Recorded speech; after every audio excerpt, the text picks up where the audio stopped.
My uncle is an ex-Marine and ex-police officer. When my uncle was still a police officer for Dublin, Ohio, this was one of his creepiest experiences. One night, my Uncle Tim and his partner Dave were working the third shift, and as they were driving around the slums of Dublin, they got a call about a domestic disturbance about a half-mile up the road. When they get to the house, all the lights are off. My uncle and Dave are a little hesitant at first, but it's their job, and they got onto it anyways.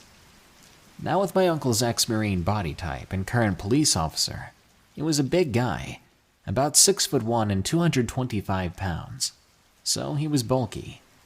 When they get into the house, it reeks of rotten meat and marijuana, and there's bottles and trash all over the place. They assume it's a crack den. Dave hears a creak coming from upstairs and says he'll check it out.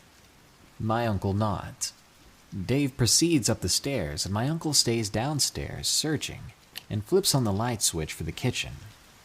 When the light came on, he saw a body with a heroin needle sticking out of the arm.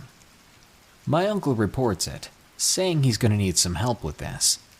But then there's a gunshot from upstairs and a blood-curdling scream coming from Dave. My uncle runs upstairs to find a dead body on the floor and a bloody Dave. There's a woman in the back corner screaming at him. Backup arrives and takes the two bodies out, and the surviving lady was interviewed.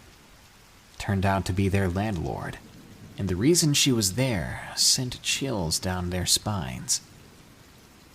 They had drugged, beat, and assaulted her, and they kept posting pictures of her on some deep website, and people would pay to come over and assault her as well.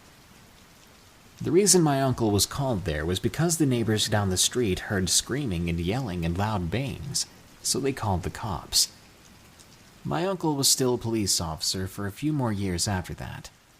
He says he should have quit right after that night, but something about saving that girl was reward enough.